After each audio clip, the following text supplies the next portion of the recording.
Vamos a felicitar a Paula por su cumpleaños hoy. Felicidades. Y tenemos un regalo para ti en esta mañana. Y es que darte el regalo de orar ahora para que bendigas el tiempo de la palabra. Señor Padre que estás en los cielos, te doy gracias, Señor, por permitirnos estar aquí esta mañana, Señor, y te pido ahora por el tiempo de la palabra y por lo que Antonio tiene preparado para nosotros, Señor. Gracias por todo, en nombre de Jesús. Amén. Me gustaría que pudiésemos leer el Salmo 51. Salmo 51, en esta mañana vamos a ver una introducción de este Salmo, donde lo único que vamos a hablar es del título, porque creo que es necesario ver el contexto bien de lo que estaba pasando en la vida de David y en el corazón de David. Salmo 51.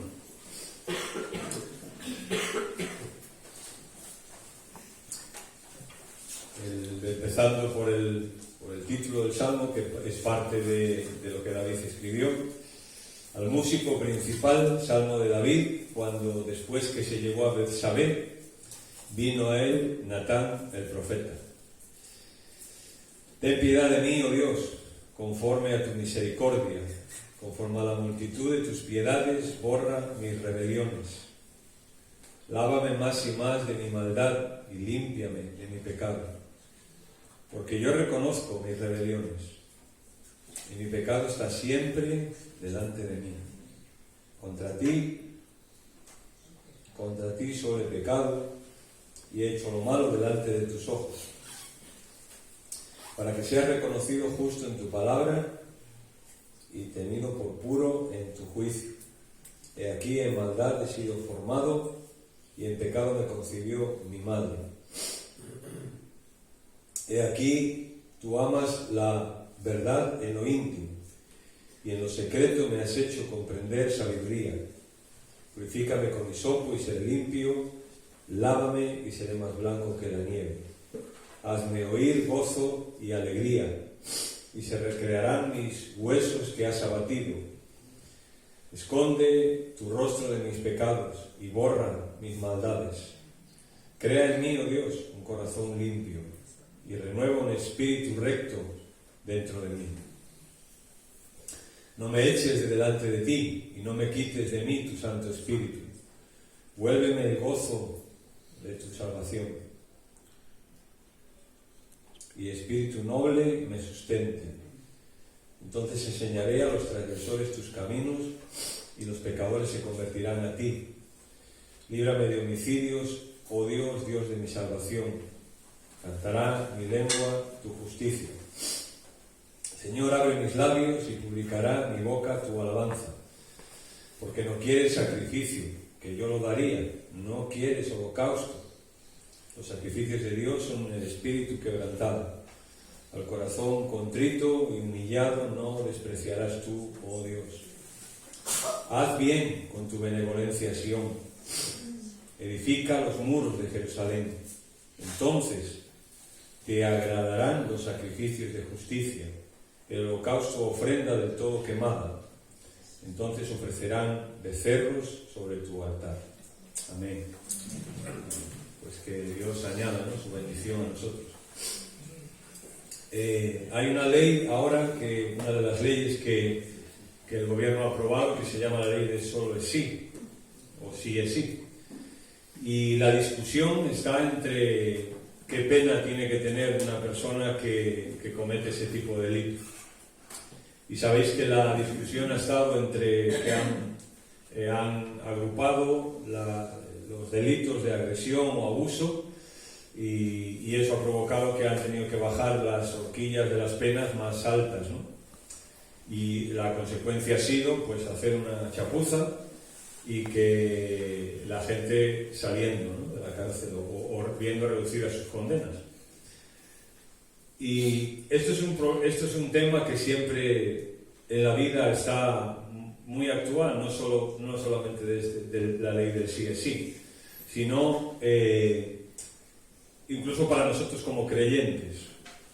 ¿Qué realmente merecemos como creyentes? Cuando pecamos, ¿qué merecemos? Como creyentes, dices tú. ¿Y cómo nosotros tenemos que reaccionar frente a la sentencia de Dios o a lo que Dios diga? Y el título que yo le quiero dar a este Salmo 51 esto es un refrán que hay, ¿no? En el pecado está la penitencia. Cuando hablamos de la ley del sí es sí, da igual que una persona haya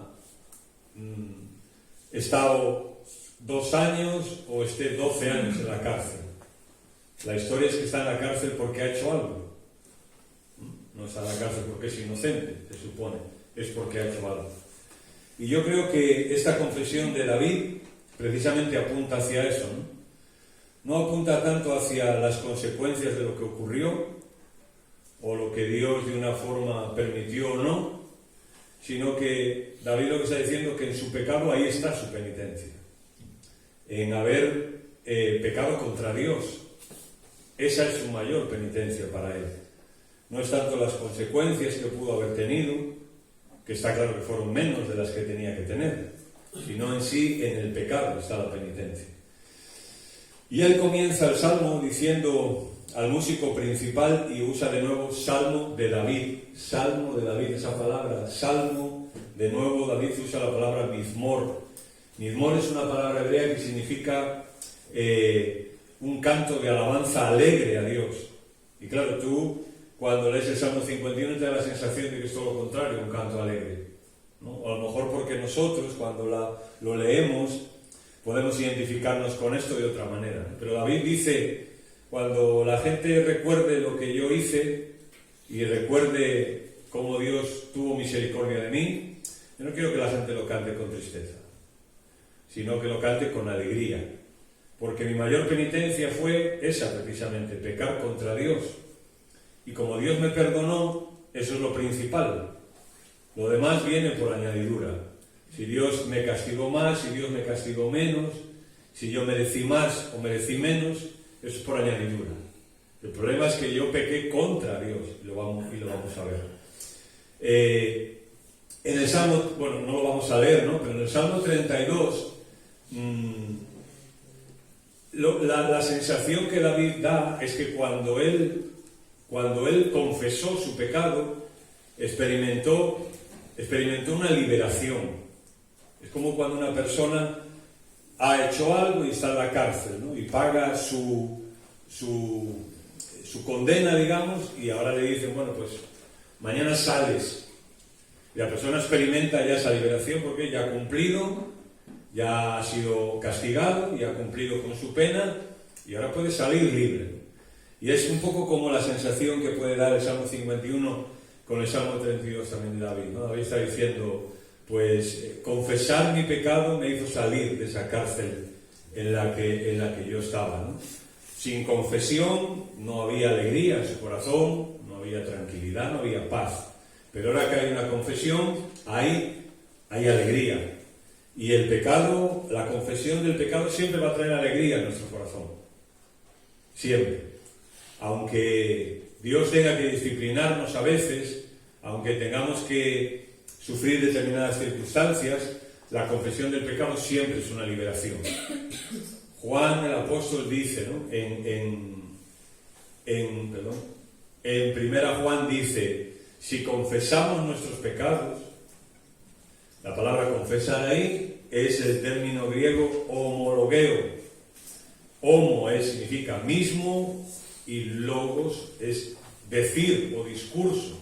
Por tanto, una traducción literal de cuando Juan dice, si confesamos nuestros pecados, sería si estamos de acuerdo con nuestros pecados. O sea, y se supone de lo que eso le afecta a Dios y a nosotros.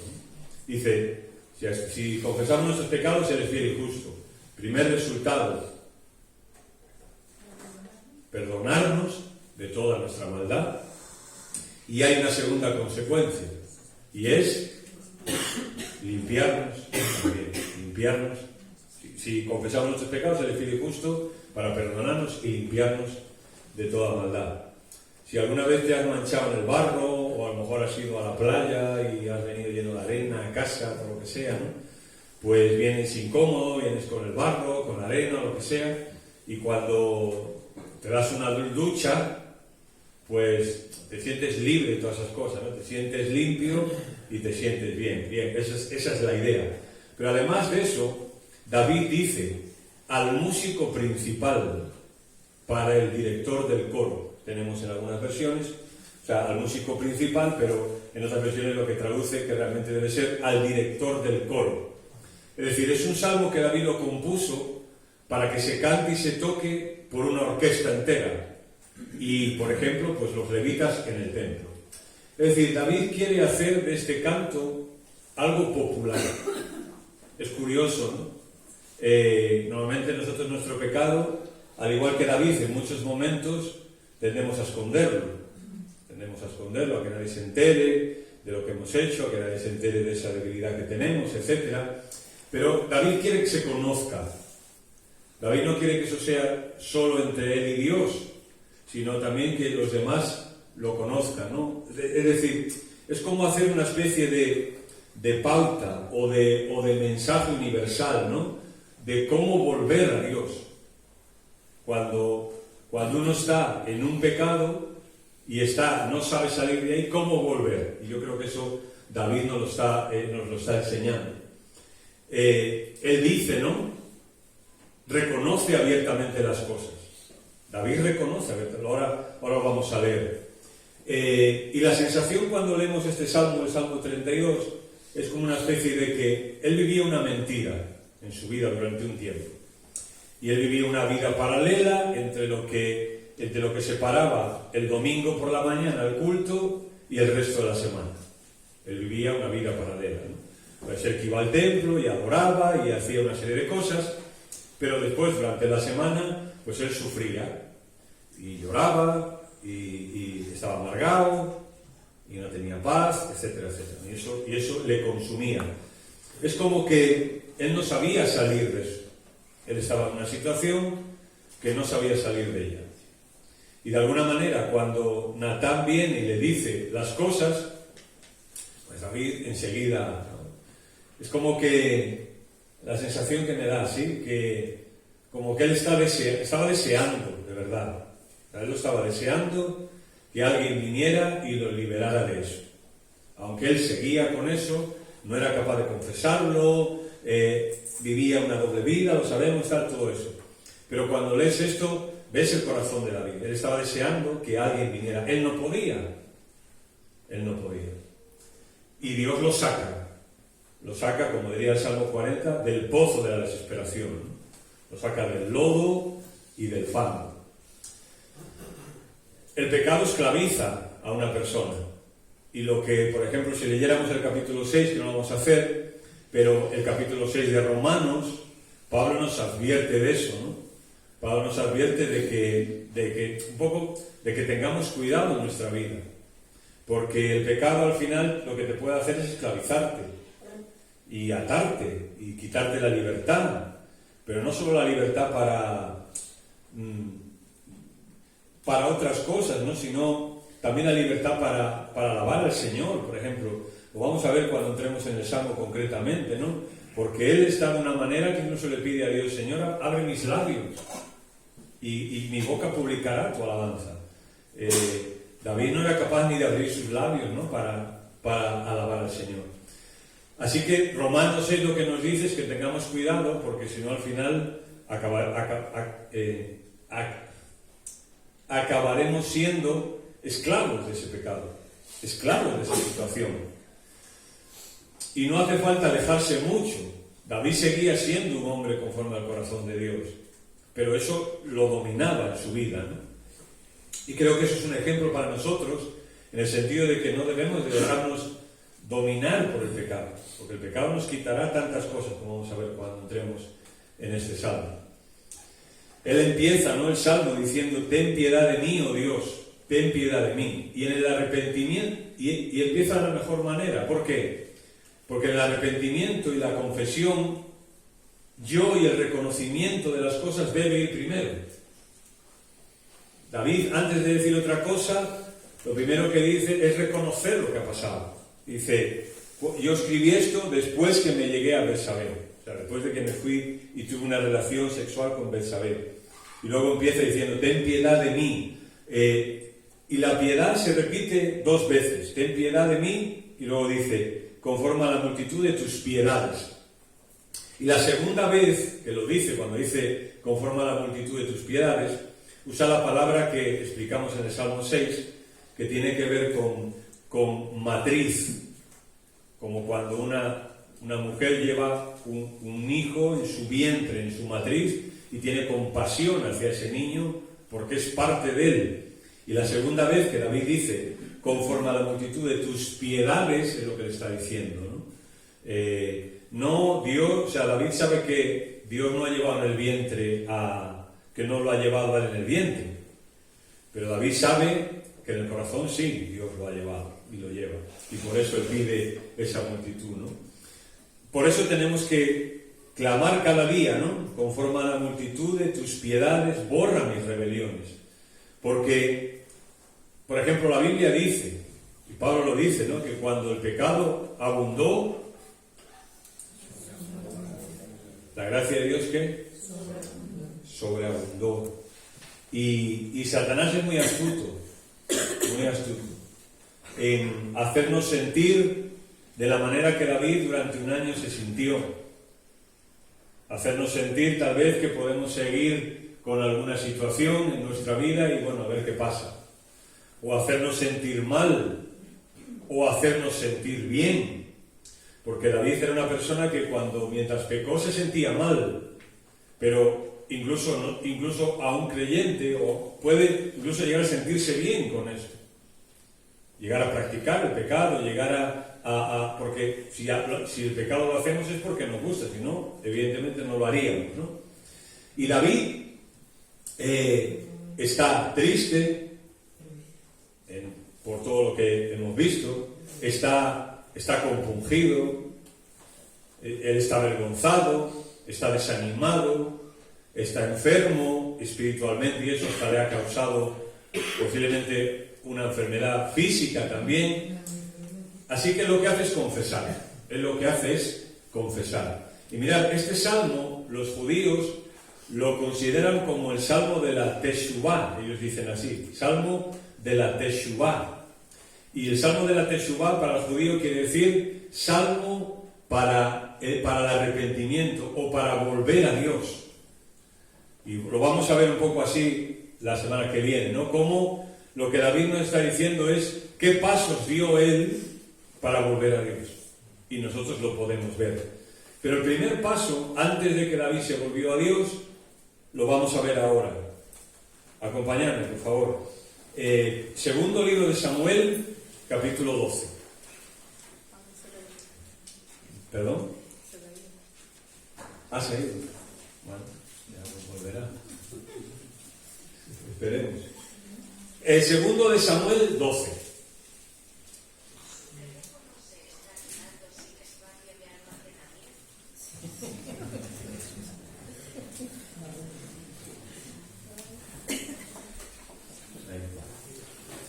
Vamos a leer este capítulo y fijaros en todo lo que ocurre, ¿no? En el capítulo. El capítulo 12 de segundo de Samuel, versículo 1.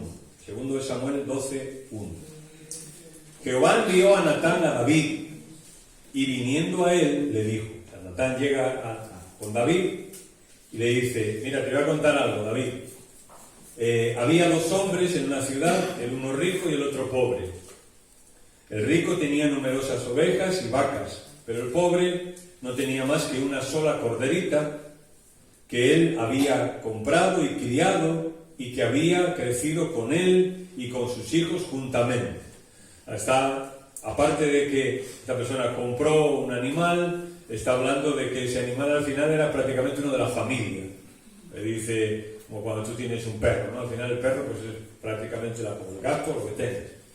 Y dice, comiendo de su bocado y bebiendo de su vaso, y durmiendo en su seno y la tenía como una hija. ¿Vale? Eso que pasa cuando tú tienes una mascota, ¿no? Al final, pues... Y vino uno de camino,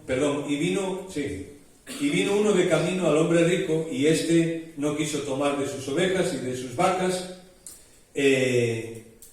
para guisar para el caminante que había venido a él, sino que tomó la oveja de aquel hombre pobre y la preparó para el que había venido. Entonces, ¿qué pasó con David? Se encendió el furor de David en gran manera contra aquel hombre, y dijo a Natán: vive Jehová, que el que tal hizo es digno de muerte, y debe pagar la cordera con 4 tantos, porque hizo tal cosa y no tuvo misericordia. Entonces dijo Natán a David: tú eres ese hombre. Así ha dicho Jehová, Dios de Israel: yo te ungí por rey sobre Israel y te libré de la mano de Saúl, y te di la casa de tu señor y las mujeres de tu señor en tu seno. Además te di la casa de Israel y de Judá. Y si esto fuera poco, te habría añadido mucho más. ¿Por qué, pues, tuviste en poco la palabra de Jehová, haciendo lo malo delante de sus ojos? A Urías Eteo heriste a espada, o sea, lo mataste, y tomaste por mujer a su mujer, y a él lo mataste con la espada de los hijos de Amón, o sea, la forma que él hizo, ¿no? Por lo cual ahora no se apartará jamás de tu casa la espada, por cuanto menospreciaste y tomaste la mujer de Urías Eteo para que fuese tu mujer.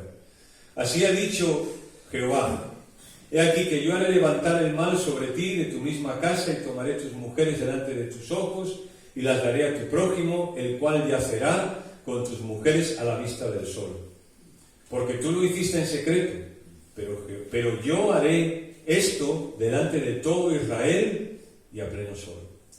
Entonces dijo David a Natán: pequé contra Jehová. Y Natán dijo a David: también Jehová ha remitido tu pecado, no morirás. Pero por cuanto este asunto hiciste blasfemar a los enemigos de Jehová, al hijo que te ha nacido, ciertamente morirá. Y Natán se volvió a su casa, y Jehová hirió al niño de que la mujer de Urías había dado a David, y enfermó gravemente. Entonces David rogó a Dios por el niño, y ayunó David, y entró y pasó la noche acostado en tierra. Y se levantaron los ancianos de su casa y fueron a él para hacerlo levantar de la tierra, pero él no quiso ni comió pan con ellos. Y al 7º día murió el niño. Y temían los siervos de David hacerle saber que el niño había muerto, diciendo entre sí: cuando el niño vivía le hablábamos y no quería oír nuestra voz, ¿cuánto más se afligirá si le decimos que el niño ha muerto? Pero David, viendo a sus siervos hablar entre sí, entendió que el niño había muerto. Por lo que David dijo a sus siervos: ¿ha muerto el niño? Y ellos le respondieron: ha muerto. Entonces David se levantó de la tierra y se lavó y se ungió y cambió sus ropas y entró en la casa de Jehová. ¿Y qué hizo? Adoró. Después vino a su casa y pidió, y le pusieron pan y comió. Y le dijeron sus siervos: ¿qué es esto que has hecho? Porque por el niño viviendo aún ayunabas y orabas, y muerto te levantaste y comiste pan. O sea, no hagamos caso a esta gente, ¿no? Porque antes que por qué no comía, y ahora que por qué come. A ver, ¿en qué quedamos? Y David dice: viviendo aún el niño, yo ayunaba y lloraba, diciendo: ¿quién sabe si Dios tendrá compasión de mí y vivirá el niño? Pero ahora que ha muerto, ¿para qué he de ayunar? ¿Podré yo hacerle volver? Yo voy a él, pero él no volverá a mí. Yo voy a él, pero él no volverá a mí. Bueno, esta es una triste historia, la verdad, es una triste historia, pero con un final feliz, porque Dios mostró misericordia con David, aunque hubo consecuencias. Hubo consecuencias.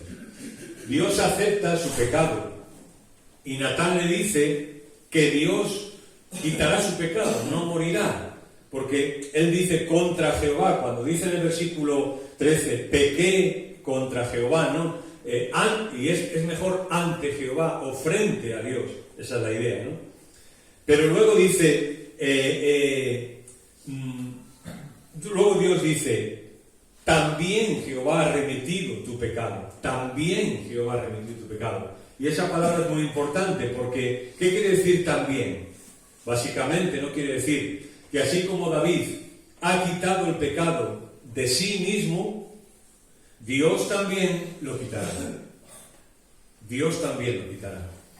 O sea, Dios está valorando como os pongo aquí, ¿no? Este texto nos enseña la fuerza de la confesión, la importancia de confesar. Cuando confesar que lo hemos hecho mal, ya quita el pecado delante de nosotros. O sea, David ha pecado y ese pecado está constantemente delante de él. En el Salmo 32 dice que día y noche su conciencia estaba mal y ese pecado era lo que dominaba su pensamiento, ¿no? Pero ahora cuando él confiesa, él de alguna manera quita ese pecado. Y Dios le dice, bien, yo lo voy a quitar también de ti. O sea, la confesión tiene esa virtud y es traer alegría a nuestro corazón. Cada vez que nosotros confesamos es porque hemos hecho algo mal o porque estamos mal. Y cuando vamos ante Dios y confesamos, esa confesión, como dijimos antes, lo que hace es perdonar nuestro pecado y limpiarnos. Es decir, de alguna manera, ese pecado que estaba delante de ti, pues Dios lo quita, ¿no? Lo quita, Dios tiene la capacidad para quitarlo y para hacerte sentir que ese pecado ya está perdonado por Dios, ya está echado al fondo del mar, ya está olvidado y por tanto tú ahora puedes alegrarte, ¿no? Porque David dice al final, por eso digo que es una historia, aunque nos pueda parecer una historia triste, pero hay muchos puntos felices ahí, porque, vale, tú dices, el niño, ¿por qué el niño murió, no? Bueno, el niño acaba de nacer, está claro a dónde fue, ¿no? ¿Dónde fue el niño? Pues fue con el Señor, ¿no? Pero David dice ahí, o sea, aún en un contexto de un pecado terrible como los que cometió David, dice, Él no va a venir a mí, pero yo sí voy a Él. Yo sí voy a Él. ¿Qué quiere decir? Que cualquier persona, cualquiera de nosotros que tengamos algún pecado, eso no nos va a condenar, ese pecado. El único pecado que al ser humano lo condena es no creer en Cristo. Cuando yo no creo en Cristo, ese es el pecado que a mí me condena. Pero una vez yo creo en Cristo, todos mis pecados han sido perdonados. Todos mis pecados pueden ser lavados. Hemos cantado sublime gracia al Señor que a un pecador salvó, ¿no? Y eso es lo que la confesión nos recuerda a nosotros cada día, ¿no? Que nosotros no somos salvos por nuestros méritos, que no estamos aquí por lo que nosotros hacemos, que si aplicamos la ley del sí es sí espiritualmente a nuestra vida, tendríamos que entrar en la cárcel y no salir ya más. Pero Dios nos perdona. Y David dice, yo voy a Él. A David, aún con todo lo que había hecho hacia Dios y había pecado, él siente que Dios sigue siendo su Dios. Y Dios va a tener la misma relación con él exactamente igual que antes. Claro, las consecuencias ¿cuáles son? Pues aquí en esta tierra, ¿no? Que vamos a pasarlo mal, como David, que vamos a tener consecuencias. Dios le dice, la espada no se va a quitar de tu casa. Aquello trajo consecuencias severas. Y creo que David, cuando está diciendo todo esto, lo que nos está recordando es que la confesión, aunque tiene una fuerza extraordinaria, pero en esa fuerza, como diría Spiderman, pues en todo poder hay una responsabilidad. ¿No es Spiderman que lo dice? Sí. Todo poder hay una responsabilidad. Y la bendición es saber que Dios me perdona todo. Pero también la fuerza que tiene eso en el sentido peligroso es, como yo sé que Dios me perdona todo, ¿no? ¿Qué hago? Pues no pasa nada con las cosas. Bueno, si peco, pues peco. Pero David, la historia de David nos dice que ese es un concepto falso. que sí pasa, que puede pasar mucho a nosotros, a los que nos rodean, al Señor, al testimonio, a tantas cosas. Dice el Salmo 65:1: Dios, tú conoces mi insensatez y mis pecados no te son ocultos. Hebreos dice: y no hay cosa creada que no sea manifiesta en su presencia. Antes bien, todas las cosas están desnudas y abiertas a los ojos de aquel a quien tenemos presente que dar cuenta. El método que Dios usa, con esto terminamos, el método que Dios usa para hacerle ver a David su pecado es muy interesante. El método es muy interesante. Es decir, él le hace ver el pecado o fallo en otro, sabiendo que todos nosotros somos muy buenos en eso. Es decir, Dios le dice, a través de Natán, ¿no? Mira, David, esto pasa, ¿no? Y como todos nosotros somos, para juzgar a otros somos muy buenos. Somos muy estrictos, ¿no? Incluso la pena que David pone, si te pones a pensar, no es exagerada, ¿no? Le ha robado un cabrito. Una vida vale por un cabrito. Tú dices, ¿no? La pena es exagerada que David está diciendo. Pues podría decir, oye, pues que trabaje un tiempo y que le pague un cabrito al hombre. O si no tiene dinero, cuando pueda juntar algo de dinero, oye, pues que pague ese cabrito al hombre. Oye, o meterlo una semana a la cárcel, o poner una multa, o no sé, podría haber muchas cosas, ¿no? Pero no, que lo mate. La ironía en este pasaje, la ironía dice que es el arte de decir lo contrario a lo que piensas. Es el arte de decir lo contrario a lo que piensas. Y aquí en el pasaje de 2 Samuel hay una ironía, porque aunque David está diciendo esa sentencia, él está pensando otra cosa. Porque cuando ya Natán le dice, mira, tú eres ese hombre, a que David ya no dice, bueno, pues venga, aquí está mi cabeza. No, dice, contra Dios reacciona bien, pero es como que él está... lo que está diciendo realmente no es algo que siente, o no es algo de lo que está convencido, sino que lo dice por un compromiso, digamos, ¿no? Bien. Aprovechemos los fallos de los demás para ayudarles, ¿no? Aprovechemos los fallos de los demás, como dice el refrán, para poner nuestras barbas a remojar. Porque Dios a veces nos puede hacer ver situaciones a nuestro alrededor para hacernos ver nuestro propio fallo. Y a eso debemos de estar atentos también. Podemos ver muchas situaciones y tenemos que aprender a ver nosotros nuestros fallos. Por ejemplo, voy a poner una escena típica en España, en cualquier salón de España. Sale que un político ha robado 3 millones de euros, ¿no? Y normalmente, pongamos el padre, no nos vamos a meter con las madres. Pongamos el padre, ¿qué va a decir el padre cuando ve que un político ha robado 3 millones?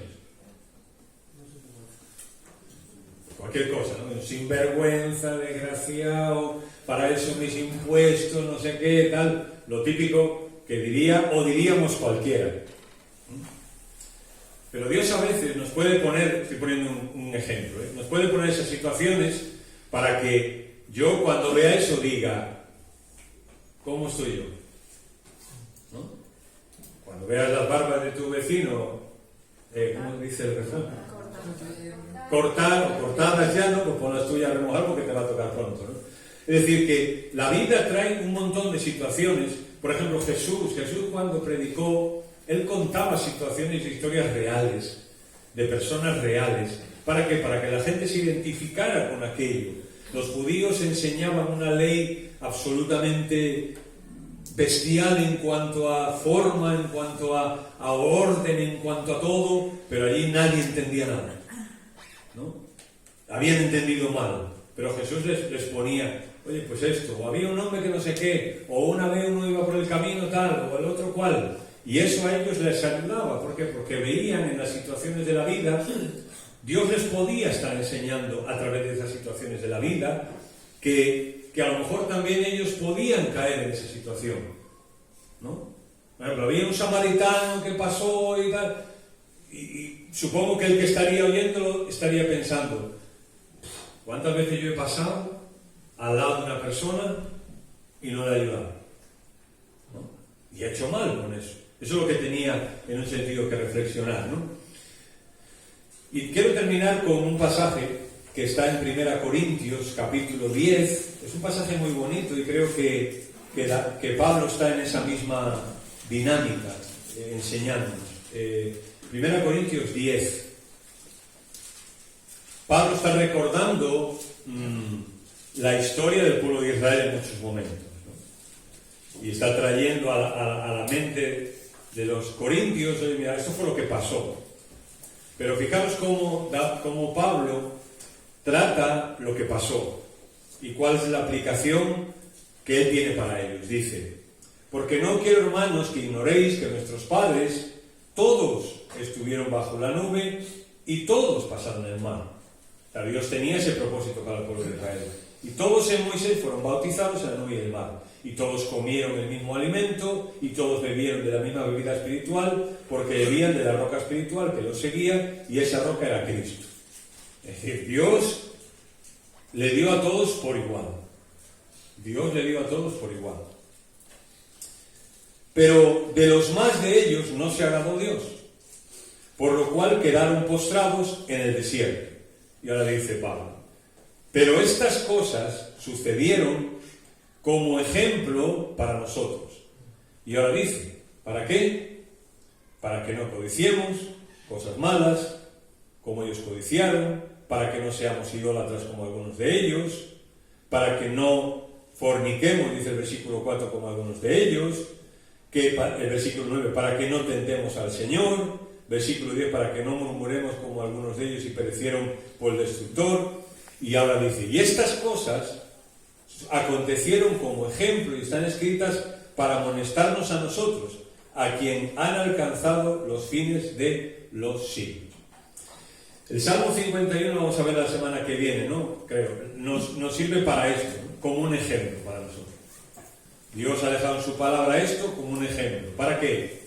Pues para que nosotros veamos lo que pasó con David, cuáles fueron las consecuencias de lo que le ocurrió, qué provocó en su vida, qué provocó en la vida de su familia, y entonces, como dice Pablo, no hagamos lo mismo, sino que aprendamos de esta ilustración, digamos, que se nos pone delante en la palabra, para nosotros evitar eso, ¿no? Para nosotros evitar.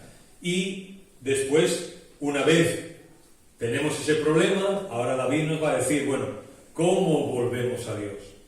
Si yo me he alejado en el sentido de que tengo algo en mi vida, bueno, pues si me he alejado, ¿cómo me puedo acercar a Dios? Y los pasos en el Salmo 51 vamos a ver que son muy bonitos. Pero hoy iremos con esta idea, ¿no?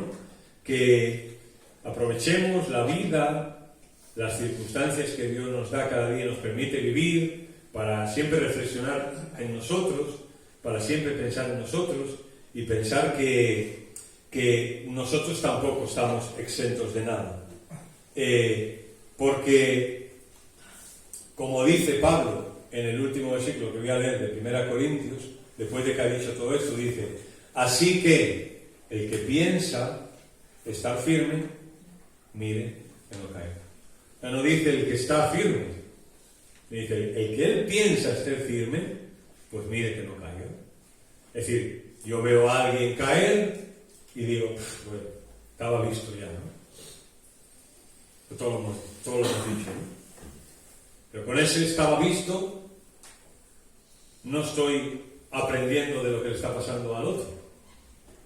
Por eso Pablo dice, el que piensa, o sea, esto le pasó a ellos, y el que piensa estar firme, cuidado.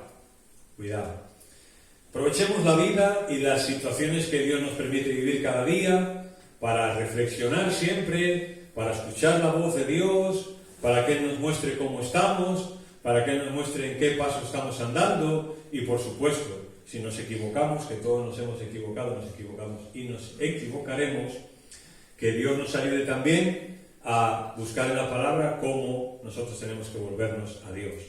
Desde luego, la mejor manera es confesar nuestro pecado. O sea, estar de acuerdo con Dios acerca de nuestro pecado. Y así que pedir perdón.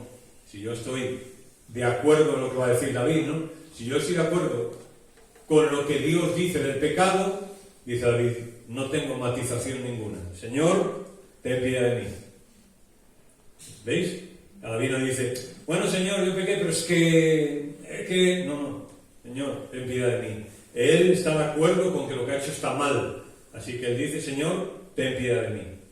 Y luego él, vamos a ver cómo se siente perdonado por Dios. En el Salmo 32 dice, es feliz el hombre que su pecado ha sido perdonado y borrado su maldad.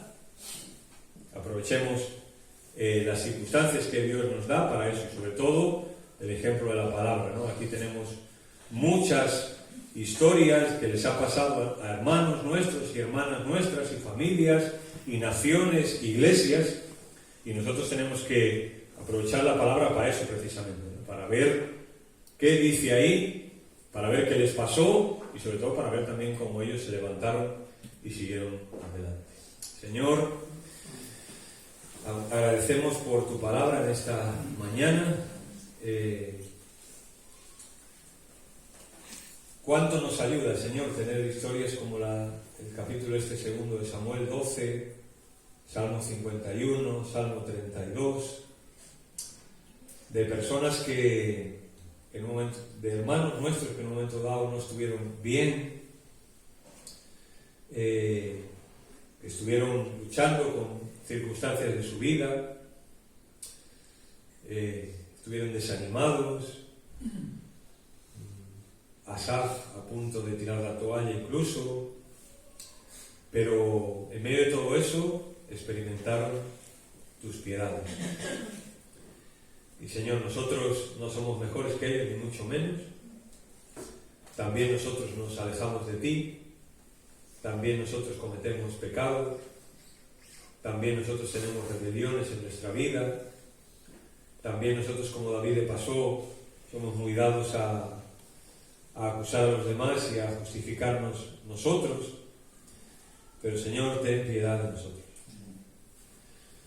Conforme a la multitud de tus piedades, Señor, perdónanos, borra nuestras rebeliones, Señor, haznos sentir tu perdón en nuestra vida, haznos sentir la limpieza en nuestra vida, Señor, no solamente que tengamos una mancha, sino sentir que tú has lavado esa mancha y desaparece.